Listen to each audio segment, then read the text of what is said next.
Hi, my name is Adam Morris and I'll be showing you guys how to jack up a car properly with a hydraulic jack and how to keep it up safely with jack stands. Also how to take off a tire. This is vlog number 1 and eye protection is key to what we're doing here. So the reason that we use the jack stands to hold the car up is because in this hydraulic jack there's a 10-cent O-ring that you don't want to trust your life with because it's not safe at all.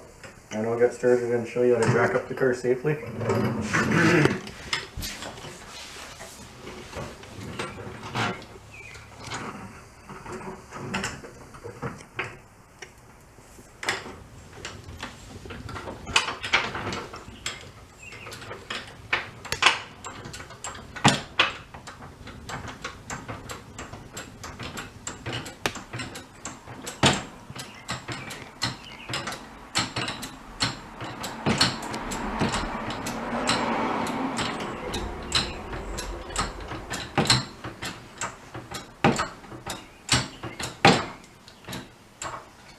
Just want to keep jacking it up until the tires come off of the ground.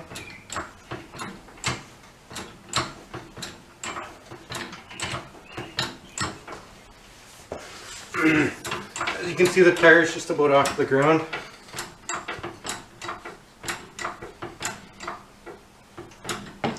Probably jack it up a bit more so the jack stands can go underneath.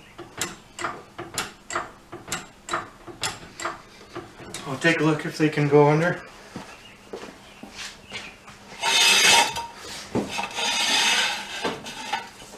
Couple more.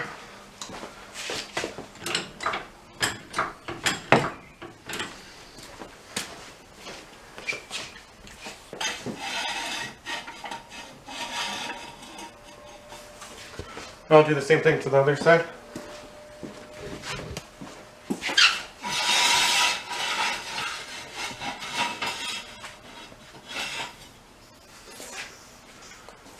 Now I'll be able to drop the car slowly using the hydraulic jack.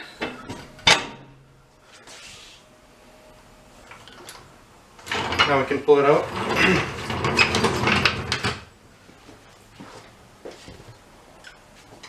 Now we can put our whole body underneath the car and we don't have to worry about getting hurt or relying on an O-ring that's coming from the hydraulic jack.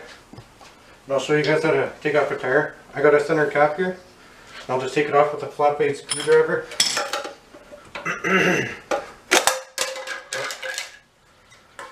Take that off, and I got a 1/2-inch drive with a 21mm socket here. And I'll take off one tire, one lug nut at a time.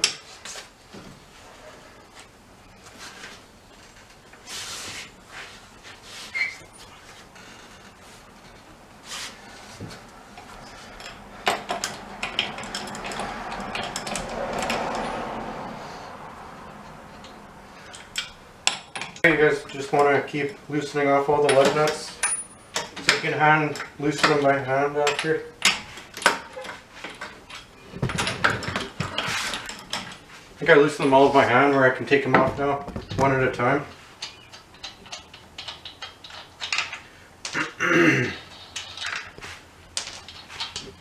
It's just simple car maintenance that every person should know how to do with like 3 tools.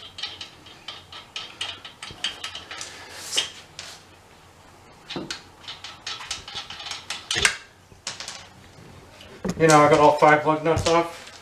I'll put them off to the side. Now I got the tires off. And we can check for leaks in the tire and check for cracking and wear and etc.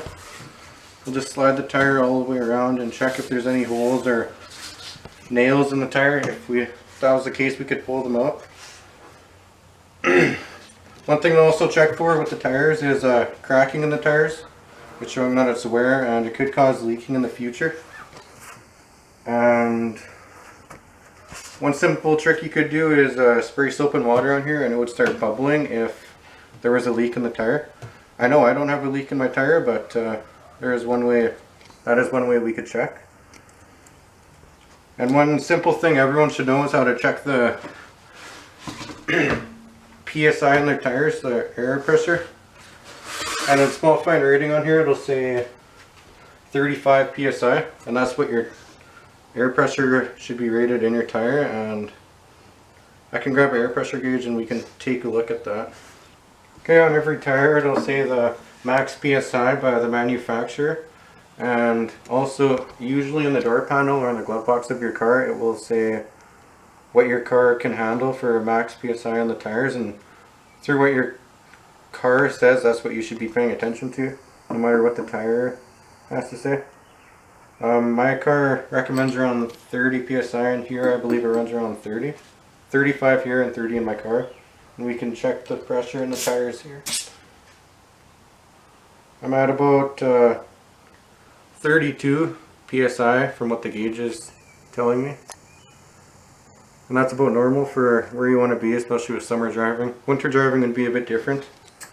And in here we can do a quick inspection of the brakes. These are your rotors right here, and you want to make sure that they're smooth as glass and no rigids or anything. If that's the case, you might want to replace them. And you should also check for wear on the inside of the pads, because you have pads on each side, and you want to make sure there's at least a 1/4 inch thick of padding left. You can just inspect by shining a flashlight in there and checking it out yourself. And more up in the wheel well, we have our struts here. You just want to make sure that they're not leaking oil anywhere, and you want to inspect the brake lines. They're hydraulic as well, so you want to make sure they're not leaking. You got your coil springs in here for your suspension. And you also have the bushings right here for your suspension as well, and over time they can crack and get older over time.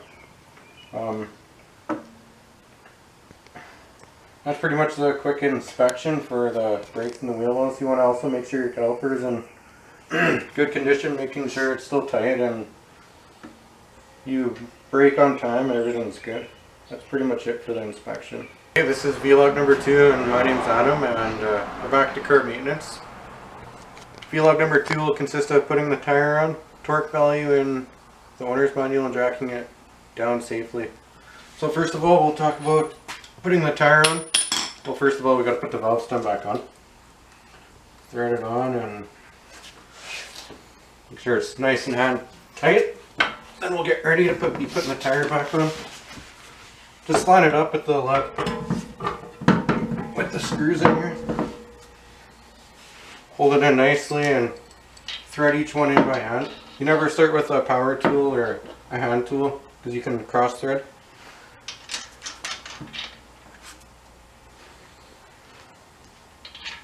Thread in each one by hand.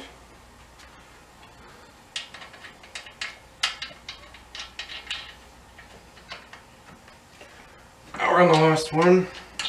And in my owner's manual, it recommends 90 foot-pounds to 110 foot-pounds of torque for your wheels. And we set this torque wrench to 100 because that is in the middle. And I'll just take the socket off of my 1/2 inch drive and put it on the torque wrench. You should always torque your wheel to the right specification so your tire doesn't fall off while you're driving. Or we got the tire on, we got the lug nuts loosened by hand. We'll hand tighten them with the socket in the drive.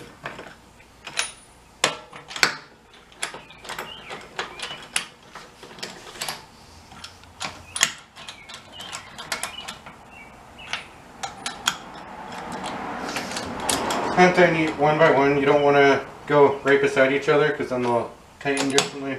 You want to go diagonally or right across from each other when you hand tighten. I'll just make sure that they're all hand tight. Turn the wheel if you need to, just to tighten.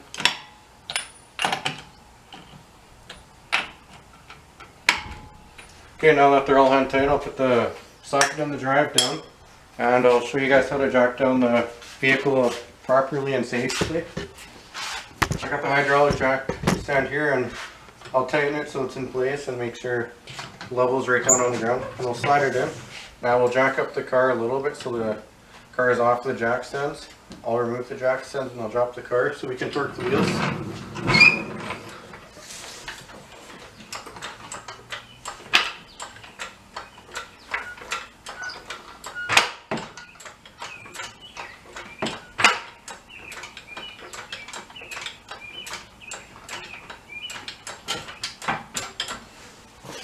Okay, now I'll jack it up so the car is off of the jack stands like I said.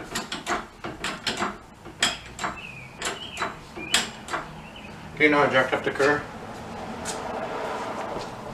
Now we don't want to rely on this hydraulic jack, so we don't want to put our head underneath or have our hands under there for too long in case it fails. So I'll quickly go under there, slide out the jack stands. Same thing on the other side.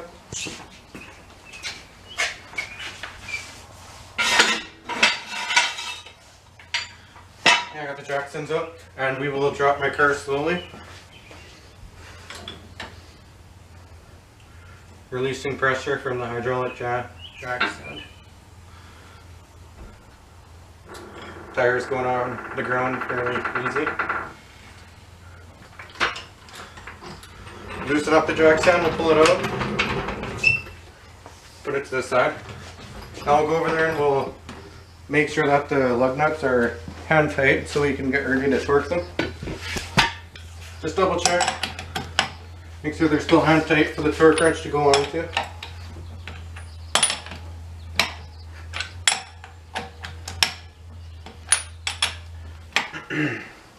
Okay, now we're ready for the torque wrench. We'll take the socket off of the drive.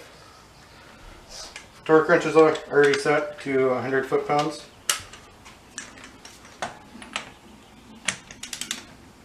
Once you hear the click, you want to stop. You do not want to over tighten or loosen it. There you go. You hear that tick? That's when you gotta stop. Same thing with all 4 lug nuts. You want to go across from each other like I said earlier in the video. There's the tick. Do you also have 5 lug nuts? There's the tick again. There's the tick. Should have one more tick here. Since the tire's on the ground, we'll always want to double check it. Make sure it works up to performance. Make sure it ticks right off the hop. Don't want the tire coming off on the highway or anything like that.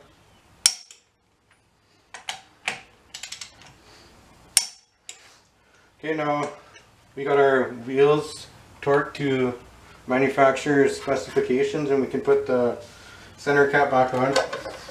Should just go on with one quick hit. Line it up perfectly and then slam it in place. Make sure everything's good and you should be ready to go. That's the end of the second video for the vlog. Hey guys, this is Adam Morris here with vlog number 3. Back to vehicle maintenance, and this time we're going to be talking about the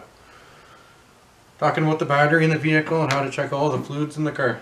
We'll get started with the battery. Put that spray over there. We're going to be checking the lead, making sure that the lead plates are submerged with electrolytes, and if they're low then we can add distilled water. So I'll just take a look in there. I'll shake my vehicle a little bit and make sure they're submerged. These guys look good, so I'll put them back on. Just put the center caps and match them all up with the other ones. We pop them back in place. Good. We'll do the same thing on the other side.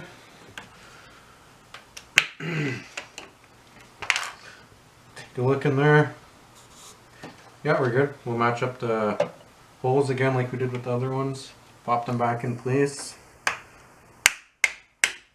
if you got a lot of corrosion in your battery here, or on the negative post or the positive post, you use baking soda and water to get rid of the corrosion. Just use a rag, spray bottle, whatever you need to do, and get rid of the corrosion. And then after you get rid of all the corrosion, highly recommend to use battery terminal protector to spray onto the positive and negative side of the terminals.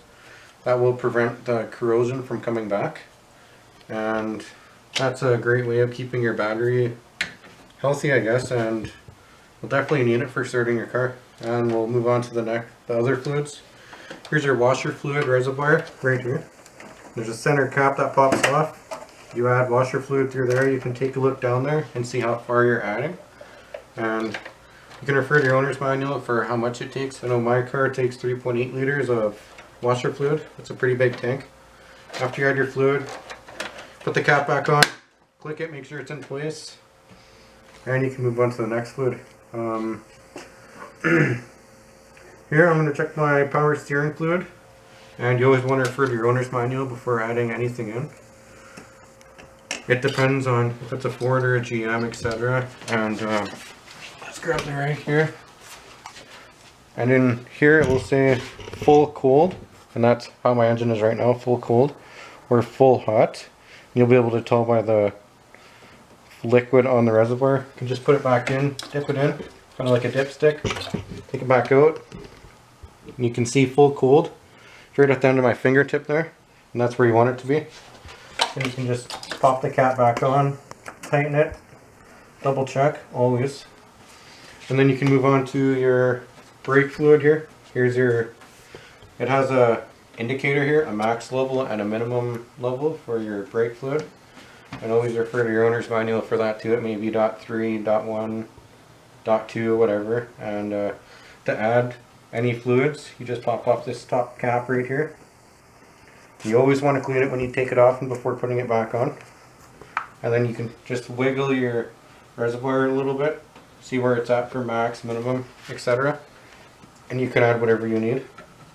Just easy vehicle maintenance. Move this. And then right here we got the engine oil dipstick. And you can check that quickly. Pull it out. I always wipe it off first, it's just a habit I got into. Then you'll want to put it back into the oil pan quickly, pull it out. Then I can show you guys if you can see on the video.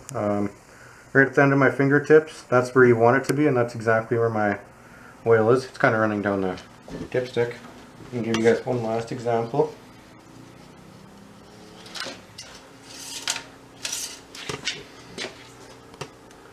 Yeah, I got a good example there. Right at the end of my fingertips, there's the oil. That's exactly where I want it to be. You can add accordingly and refer to your owner's manual on what kind of oil your vehicle takes. If not, you can just go down to your part source location or Canadian Tire and they can show you what you need to add in for oil. I know my car takes 5W20. It says it right on the cap. And we can move on to the other side of the engine bay over here. And over here we got a couple different fluids. We got our coolant, and I have my transmission fluid over there. And on the top of my coolant jug, I guess, it says don't add the orange stuff, add the green. And that's the 50-50 pre-mix stuff you want to add into your engine. And from the other side on the back, it says full cold or full hot. And there's two different reservoir lines, and you want to make sure that it's, if your engine's cold, that it's at the full cold. And you can kind of give it a shake and make sure it's good, and you can open up your coolant line here. You never want to open this while it's hot. Just pop off the cap here. Okay, now we got the cap off, and we want to make sure that there's coolant here that's visible, that it was going through. You could tell that it was flowing throughout your engine, etc. And you can see on the inside, you can kind of squeeze your thermostat and make sure there's coolant running throughout your engine. And you definitely want that. You'll want to clean this cap too before putting on. Then you'll just push down. You'll twist it. Oh, kind of got it all off, buddy. Push down and tighten it. Then double check and make sure it's not going anywhere. And we can slowly move over to our transmission fluid. Okay, now we're here with the transmission fluid. It says right on the cap, use Mercon 5. You want to check the transmission fluid while it's hot. Like, go running down the highway for 10-20 minutes, come back, and you want to make sure you're on a level for surface, like the garage floor or the street or wherever. Just make sure it's level so you don't get a wrong reading on the dipstick. And you want to keep your engine idling while you check it. I know mine's cold, so it might not have an accurate reading. Just pull it out quickly, wipe it off like we do with the oil dipstick. Then we'll slide it back in. And we'll take it out and take a look. It should be approximately at the end of my fingertip there at the top of the reservoir line. It's kind of hard to tell since the engine is cold, but that's it for the transmission fluid. Like I said, always refer to your owner's manual for adding transmission oil into your vehicle, and just add as much as your dipstick says. That's it. Thank you. This is Adam Morris, and we're back to vlog number 4. It will be the final video for vehicle maintenance, and here I'm going to talk about the belt tensioner, which will be down there, and my air intake. This is an aftermarket part for my 2001 Ford Mustang. It's a cold air intake. Why would I get a cold air intake? Colder, denser air equals more power, and it's really easy to replace. It creates more combustion in the cylinders for faster performance, and that's what it does. And I'll take out the hose clamps and the mass airflow sensor here. I'll just undo this guy quickly so we can take out the filter, take out the whole air intake, undo this guy. I got one hose clamp up here that's connected to my throttle body, the socket and a drive. I want to make sure it's loose as possible so it can just wiggle off. Put the drive down for a second. We'll just wiggle it off the throttle body. When you got it off, you want to take it off nice and slow. Make sure you're not damaging anything. Move your thermostat a little bit if you have to, and this is my air intake right here. It's all in one piece. Mass airflow sensor, like I said. This is the air filter that's inside of my fender. I'll just set this down for a sec so I can talk about it. It's fairly dirty right now. And I got a recharger air filter cleaning kit here. It's K&N, because this is a K&N air filter, so you probably want to go with the same cleaner if you can. And it's fairly easy to clean. You'll just have to undo this hose clamp right here, and the filter should just slide right off. And just read the instructions on this back of the air filter cleaning kit.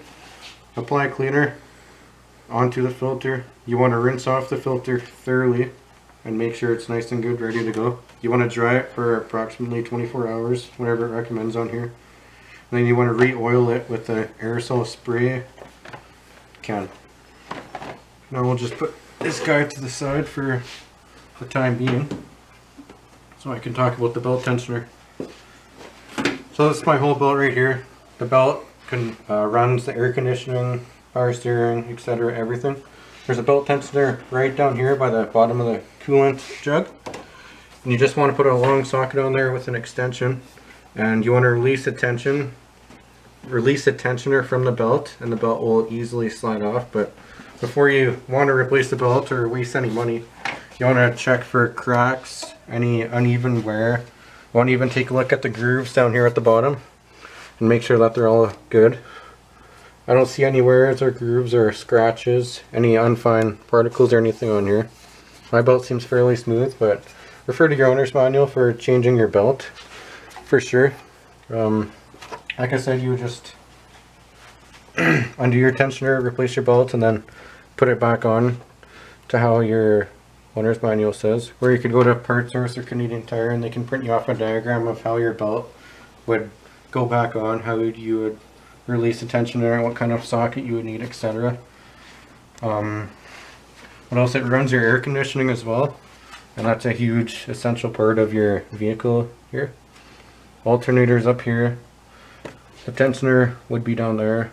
It runs your vehicle, and it's a huge part in vehicle maintenance. You definitely want to replace it whatever they recommend. Like I said, refer back to your owner's manual, and that'll wrap it up for the final video, number 4. And that's 4 basic videos on how to maintain your vehicle, and yeah, that's it.